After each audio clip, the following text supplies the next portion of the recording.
Quick Goal, the official goal of soccer, presents Quick Chat, a quick-hitting interview series with some of the top people from around the soccer world. We discover how coaches got to their position and advice they give to a younger self. Welcome to Quick Chat.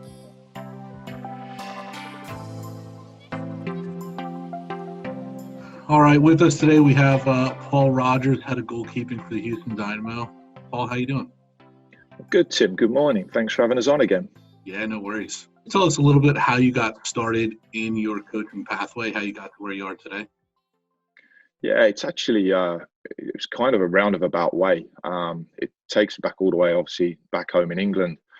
When I was in college doing a day release and obviously playing, I had the option to get on the pathway of doing the UEFA courses, obviously at the bottom of the level. One of the goalkeeping coaches with the English FA, Martin Thomas, who's just left the English FA actually, got us involved, and I started the process when I was basically 16 years old, doing leaders awards and this and that while I was still playing, not thinking about, I'm going to go into coaching. I really did them because I didn't want to do any of the other options that were there for me education wise. So kind of got involved then, and just from there, slowly in the background while I was playing, kept doing them. And then when I came to the US and I saw that playing was coming to an end, I kind of got heavy into the UEFA licensing, and I was finishing up my UEFA B, getting onto the UEFA A, and it just seemed a natural progression. You know, I don't really know much else other than football, unfortunately. Not really done another job, so it was a case of stay with it, and you know, luckily enough, I've managed to continue in football till now. From being over here and obviously finishing playing, it was then staying in America. I needed to get a visa, and the college game was the easiest way to do that. And from there, I went from obviously college into the international side on the women's side, and then back over to the men, into the pro game now with the MLS. What can you talk about what colleges were you at? Yeah, that's a funny story as well. So I just finished playing, like I said. I'd actually been offered a couple of contracts back home in League One and League Two, and anyone that knows the stability of those leagues, especially around the early 2000s, wasn't a great option. I'd finished a degree up over here, so everything was good visa-wise to get it if I had a job. So I wrote off literally to every college, men's, women's, D1, D2, NAIA. Got a few offers, and I got one letter saying, we'd like to interview you at Tulane University in New Orleans. Well, when I saw the address, I had no idea where Tulane University was, but it said LA on it. And I assumed it was in LA. I didn't realize LA was Louisiana. As I said, I didn't have much of an education. Anyway, so got talking to the head coach there, Betsy Anderson. And within, I think it was about a week, 10 days, I'd taken the job, knew nothing of the place, and headed down to New Orleans, which was an experience in itself. And to be honest, I learned a lot down there about off the field, the college game, how it is in America. Even though I'd been through the system playing a little bit, it was very different from a coaching side, like the recruiting tests and things like this. I mean, it was a great environment for me to learn that stuff.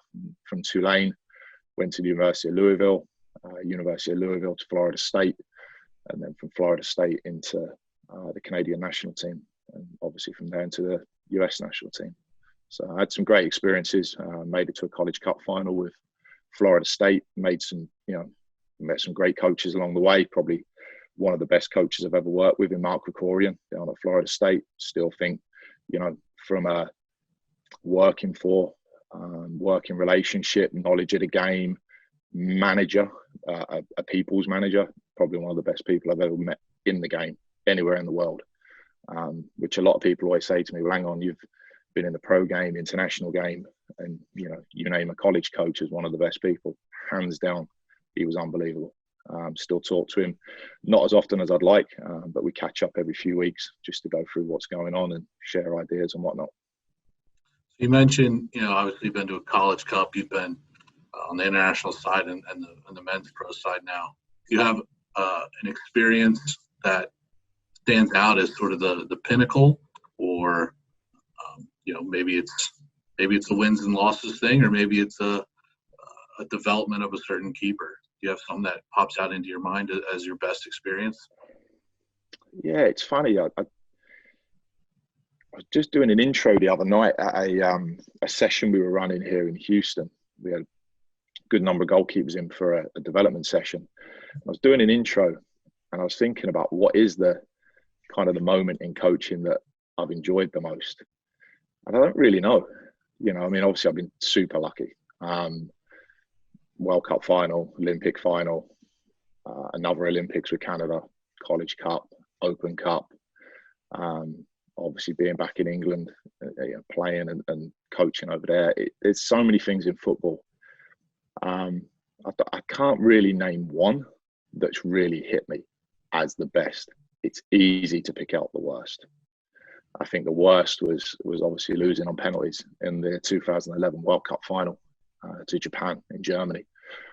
That tournament in itself was a fantastic tournament for a lot of reasons. Obviously, there was the Brazil game where Abby scores in whatever it was, the 255th minute or whatever it was to get us to penalties, obviously winning on penalties. Just the way it went, but how the tournament was run as well. I mean, the Germans put on a great tournament. It's a great experience, but losing in the final and the way we lost was, I mean, it was heartbreaking. Heartbreaking for, the boss, for the players, and obviously all the staff as well. So that was definitely the worst. But best, yeah, it's a tough one. It's a tough one. I actually think, I'm sitting here thinking now, Tim, about it, probably with Canada. And the first game in the Olympics in Beijing, we played Argentina. And I was obviously young at the time, and Ian Bridge, the assistant, was sat on the bench in Beijing, I think we were, for the first game. And just turning to him and thinking, we're Olympic Games here. You know what I mean? I've just left the college game, and here I am in the Olympics games playing, Canada's first Olympics, and we're about to kick off against Argentina. So although, we went on and we win the game, I think 1-0, it probably wasn't the biggest result for everybody else. I think me personally, just having got to that level and being in an environment I didn't expect to be at the time was a big accomplishment to myself. So sort of that I'm here moment, looking around going, wow, this is pretty cool. Yeah, there's a conversation I actually have with Ian, Bridges quality, by the way. I mean, bear in mind, I'm sitting next to someone that played in the '86 World Cup for Canada. The conversation, I can't tell you because of the language that was involved, that went on between me and Ian, was fantastic and a great coaching moment for me because he had wealth of experience. Great person as well off the field. And obviously, we had Evan Pellerud, who was the gaffer, again, taught me loads on and off the field about, the coaching aspect of football, how to act, how to be, what to deal with, what not to deal with, what to put up with, not what to put up with. Some people loved Evan, some people hated him. For me, he was brilliant, absolutely fantastic. So yeah, that whole experience with the Canadian national team was a massive positive for me. Even though obviously I won a lot more when I was with the US, and some great experiences with the US. I think at the time, the Canadian job was the one that was the transition job for me, that probably gave me the opportunities to then go on to do bigger things, but boost my career even further. Sure. So then, just touching on that worst experience again, you lose at the end of the game. What do you say to your keeper when she walks off the field? There's nothing you can say. There's nothing you can say. At that point, there's, you're losing those type of games. There's nothing you're going to say at that moment that is going to, that's going to make anyone feel better. And that's no different to any other game. You try and say things in the locker room afterwards, or sometimes walking up the tunnel, but most players don't want to hear anything from you at that point. I feel like that 2011 World Cup was there for the taking, obviously. When you look at the final, how it was played, probably should have beaten them in regulation. So at that point, there's nothing I'm going to say that's going to make anybody feel any better. And it was a new experience for me as well. So you've got to be careful what you say, because you can say the wrong thing and make things a lot worse than they really are. So it's better to give it an hour, 2 hours, and then have the conversation at that point. Yeah. So is there a player or a group of players that you felt were the best you've ever got a chance to work with? Not really. I mean, I've been lucky. I've worked with, on the women's side, the best there are. Probably every single one of them. Obviously from Hope all the way through the Canadians down to a Steph Larbe at the time when she was coming through. As a youth in the youth in England, I managed to work with a couple of good young goalkeepers as well. I've actually gone on now into the pro game. So yeah, I've been lucky. I mean, everywhere I've been, I've worked with, talent-wise, some very, very top goalkeepers, and then as goalkeepers that want to develop and get better, some great goalkeepers. I mean, and since I've been here at Houston, I've worked with some great lads. You know, Big Joe Willis, who's doing well up at Nashville right now. Chrissy Sykes was here for a year, who's over in DC. What a great guy he is. I've had Marco Maric in this year, a different look on goalkeeping, young lad, great personality. Cody Kropp and Michael Nelson. I mean, I can name all of them. I've not really had a bad one. And the same on the women's side. It was the same way. You know, talent-wise on the women's side, I had all the best ones. I mean, it was easy. You know, you're tweaking things and guiding things, and the coaching aspect is very, very easy. When you're looking at that coaching aspect and you're looking at a training session, are there any exercises that you sort of lean on heavily? Any sort of favorite exercises you do with them? I wouldn't say a favorite exercise. I would say the routines going in, kind of how you break your week down. You know, so if you'll do game day -1, a lot of reaction work, short reps, you know, 1 rep at a time, not 6 reps. As you break down back through the week and you get, you know, game day -5, now you're doing heavier days where, you know, the sets are more, the reps are more, the movements more. You know, I try to change the exercises, even if the start point and end point are the same. I try and change them up so the goalkeepers don't get bored. And to be honest, that's where how you change the exercise, put a bit of different equipment in, change the angle you're going at. If you're doing a deflection exercise, a reaction exercise day before, do you do it off of a pole? Do you do it off of a tom? Do you do it off of an air tom? Do you do it off of, you know, a raised cone, or put coaching sticks on the floor? There's all different ways to do it, just to make it look different for the keeper. So although I know I want to do the reaction exercise, it won't be the same reaction exercise. And that's where equipment comes in, right? I mean, at the end of the day, you're trying to recreate situations in the game, but you're also trying to keep the goalkeeper's mind from going stale. And you've got to, you know, we do a lot of repetitive work, right? That's what we're doing, is reps. So being able to mix up the session, how you move, what you see, what you're coming from, going under, going over, it's massive. I think, you know, people have asked me what are some of the pieces of equipment you can't do without in a session. Flat markers. I think for me, one, when you've got very colours of markers, one, in goalkeeping, a ball can go over them smoothly. 2, that gives you a change of direction and a change of setup. So that's one thing that's always got to be in my pack, because there's so many different things you can do with it. And the other thing that I've started bringing in to my footwork, instead of using just like a flat strip, I've been using the no spike coaching sticks.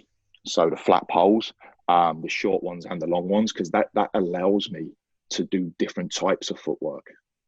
I think I've put a few exercises out recently where now, obviously you can't tread down on them because they are a pole and they will move, but you also can do different types of footwork because they're longer, so you can do different stride patterns. So there's something that I've really come into training, I think, this year, where I'd say 2 or 3 times a week they're involved. So I'd say it's more about not a certain exercise, but more the trend that goes into a week that you think works for your keepers. Gotcha. Yeah, you've been to a number of World Cups and finals. What advice would you give to a younger Paul Rogers? Stay in school. I don't know. I mean, there's been a few opportunities that have been presented to me along the way that I haven't taken.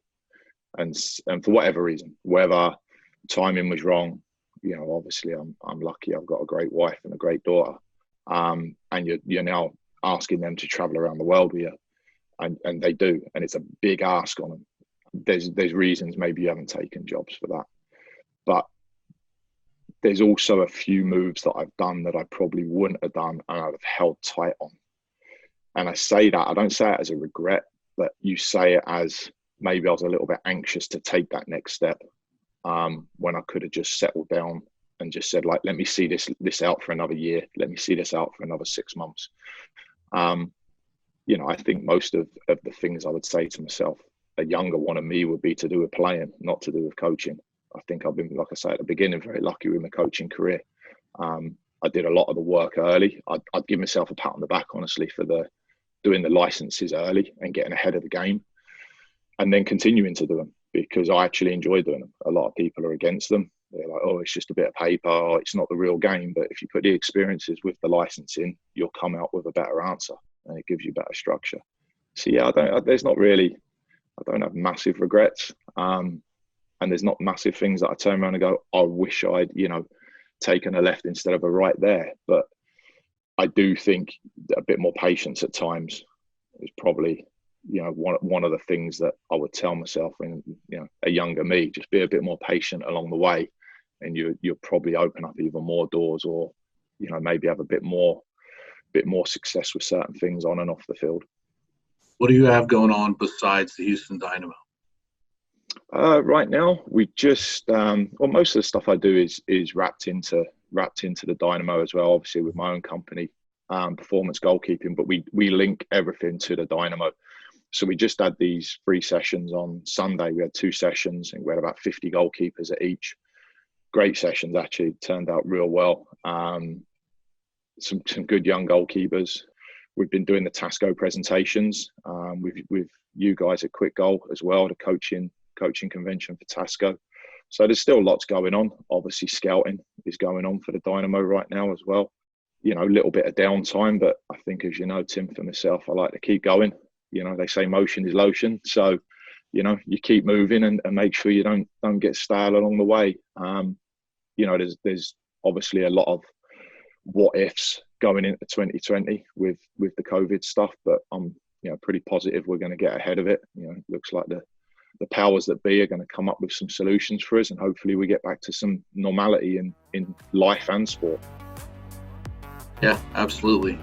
Hey, we'll let you go. I know you're a busy man, so just wanted to say thanks again for taking a couple minutes to chat with us. Always, Tim. Great to chat. Thanks, Paul.